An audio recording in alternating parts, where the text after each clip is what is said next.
Well, it's been a few days, John, to digest last week and the result against Ukraine. I know just how much heartbreak it was after that result, for you in particular, but for the whole group. Tell us how it's been, mate. Aye, tough. We've been hurting the same way, I'm sure the whole country and the supporters, just everyone involved be hurting because we know we're capable of so much more. It's been a hard week, definitely. Probably the toughest we've had as a group. For a while it's been so positive with 8 games unbeaten. And the hardest thing for us, and the reason why everyone's hurting and frustrated, angry, is because we know we're capable of so much more. So on the night we didn't turn up, myself included. We've had a lot of players who've had big moments in these games and over the past sort of couple of years, and it's kind of a sign of how far we've come that we are disappointed. But Ukraine were better than us on the night, and it was then up to us to decide and talk about what went wrong. So we've had those discussions. It hasn't been easy. We all wanted to get to the World Cup. We had a dream and what we wanted to achieve. So it's a balance of using the hurt from the game, the disappointment to spur us on to get promoted in the Nations League and make sure we're in Germany in 2024. As one of the leaders in that dressing room as well, vice captain as well, of course, does that add to the feeling that you have to obviously put some of your disappointment aside at points to try and help the others a little bit? It's getting a right balance. I don't think we can feel or say that it's all right or it's okay, but we also can't dwell on it too much. It's hard because even now you're thinking about it. You're thinking about things you could have done differently. Obviously, myself and others had moments in the game where we could have changed it. So it's not easy. It doesn't go away overnight. But the only thing that can change it is getting the boots back on, puffing your chest out, and making it right. So it is up to us as senior members of the squad to make sure we get each other together, get ourselves upbeat, but then obviously not forget the hurt, use the disappointment to fuel us on to being successful in the future. So we've come a long way as a group. We enjoyed highs together, we enjoy the praise when it comes, so when the criticism comes and the disappointment, then we've got to take that and deal with that as well. It comes with the territory. Yeah, I mean, you touched on the fact that you lads have had such a high and such a good run. Does that only add to the disappointment when you are just used to winning so often the way that we have? Aye, well, we've become such a really good team with a way of playing that had become so hard to play against. So the disappointing thing the other night was we were far too easy to play against, not aggressive enough. But we know this, we all know this. There's no point in going back over the game 3 and 4 times. The manager and us as players know where we went wrong. So we owe him a performance Wednesday night. We owe the supporters a performance, and I'm sure we will do. You've openly said you're a bit of a geek when it comes to all this stuff. The Nations League, we know how important it is, don't we? Aye, well, if we win the Nations League group, we go into pot 2 for Euro 2024, something that's not been the case for a long time. So that is a measure of our success over the past few years. It has been success. We can't forget that. We can't get away from that. So we need to use these games. These games helped us get to the Euros the last time. We obviously want to qualify directly, but we need to progress, keep getting better. There's things obviously we can improve on, and it's not an easy group. Armenia obviously are very high in the rankings, but they beat Ireland the other day, very organised and very hard to play against. So it won't be easy games, but 3 games where we want to go and win and put this week right. We don't need to look back too much further either, do we? To kind of similar circumstance after the playoff against Serbia, we went straight into Nations League games and didn't get the results we would have wanted there. Is there something we can learn from that? Aye, because the celebrations were obviously huge at that point, but we want to start getting used to these occasions, used to these big achievements, and then you sort of shelve them quickly and move on.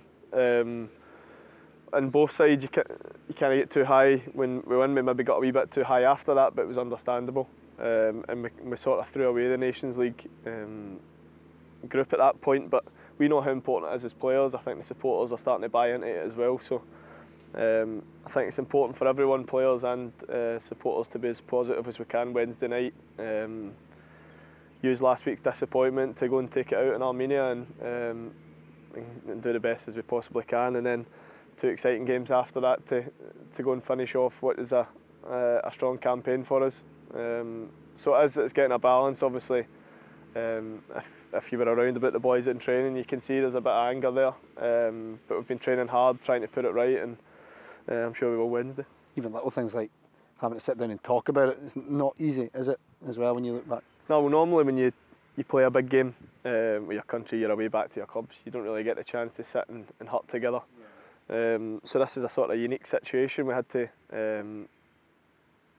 kind of be aware that the game was on Sunday night. It wasn't easy. I promised myself I wouldn't watch it. I saw bits of it, but we've experienced that together now. We had the chance to talk about it. Players got away and talk about it themselves. Things we could have done better as a team. And the good thing about this group is there's no egos. There's no one saying, "Oh, we should have done this. He should have done this." We win together as a team and we lose together. And going forward, that will be a strength of ours. We've got to keep being as together as we are and support each other the way we have been doing. So the boys have reacted first class, and no one's taking anything for granted, and we need to make sure that we don't let what we've built collapse over one result. Sounds a bit cliche to ask this, but is this sort of spell when you find out a lot about the qualities of a group?